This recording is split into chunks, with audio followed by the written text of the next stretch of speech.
السلام عليكم ورحمة الله وبركاته. صباح الخير عليكم، يا رب تكونوا كلكم في أسعد حال وأتم صحة، اللهم آمين. موضوعنا النهاردة 3 علامات توضح أنك هزمتي النرجسي.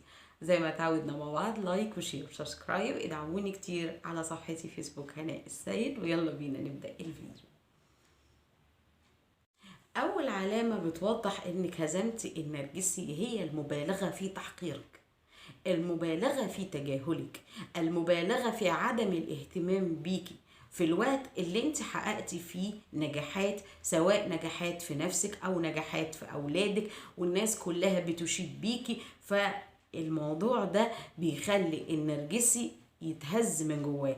ليه؟ لانه مش هيعرف انه يقول للناس دي كلها اللي بتشيد بيكي انك انت لا تصلحي انك تكوني زوجة، او انك انت عليكي علامة استفهام، او انك انت مش مريحاه، او انك انت في اي حاجة يقدر انه يقنع الناس بيها ضدك، خلاص، او ان هو يقلب الناس عليكي، خلاص. فبالتالي نجاحك ووقوفك على رجلك ماديا او نفسيا حتى، ادراكك لذاتك، النجاح اللي انت بتحققيه سواء في نفسك سواء في اولادك في بيتك في اي حاجة، هو ناقوس خطر على النرجسي.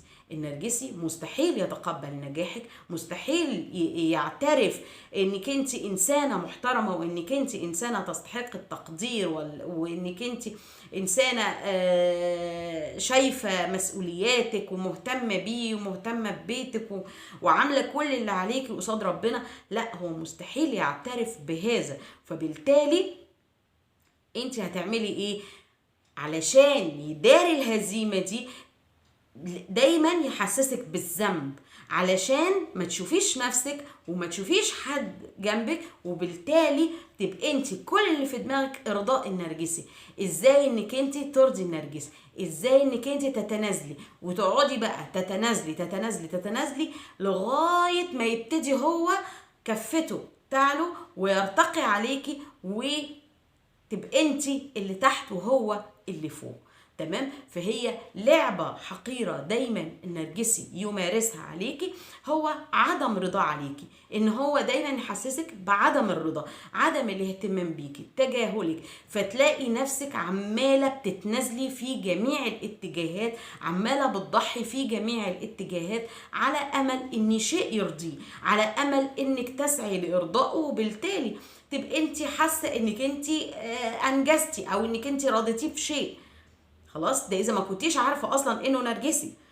تمام؟ وكتير جدا من الضحايا وقعوا في الفخ ده، ان هي تنازلت عن شغلها، تنازلت عن مستقبلها، عن دراستها، عن بلدها، عن حاجات كتيرة في سبيل ارضاء النرجسي. لكن النرجسي لا يرضى بيكي الا وانت محطمة، النرجسي لا يرضى بيكي الا وانت مهزومة وقليلة، فقيرة، ما عندكيش سند مادي الا هو، ما عندكيش سند نفسي اللي هو، فيبقى هو كده مسيطر عليكي وضامن وجودك معاه.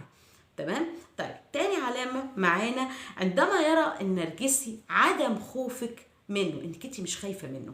لما بيحصل خلاف، كنت زمان لما يحصل خلاف تيجي على نفسك وتقولي له فعلا انت عندك حق ومش عارف ايه، تتعاطفي معاه، ما بتطلعيهوش انه غلطان بيور كده، زي يعني ما بتطلعوش بيور كده. كنت بتخافي شويه على مشاعره، كنت بتحاولي انك انت ما توضحيش قد ايه هو غلطان مثلا او كده، علشان ما تجرحيهوش او تكسري رجولته قصادك مثلا او كده.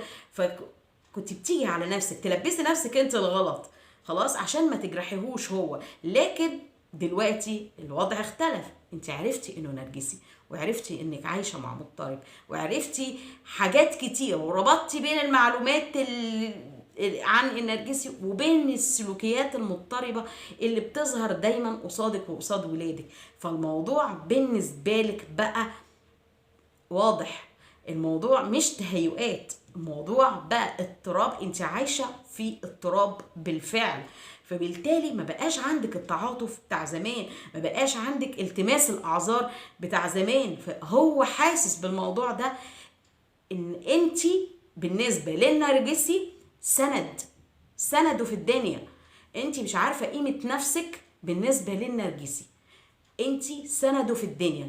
تصوري ان بالرغم ان بيشتكي منك لاهله الا انك سنده ضد اهله، انك انت حامياه من طغيان اهله عليه، انك انت بتحاولي انك انت دايما يعني وجودك، مجرد وجودك في حياته من غير ما تعملي حاجه، انت بتحمي النرجسي من ناس كتيره قوي قوي قوي قوي قوي من غيرك هينهشوا فيه، هيدمروه، هيبهدلوه، هيستنزفوا طاقته ويستنزفوا فلوسه. فوجودك في حياه النرجسي رغم انك انت مش مستفيده منه اي شيء، الا ان وجودك في حياته، مجرد وجودك في حياته هو امان وسند كبير ليه.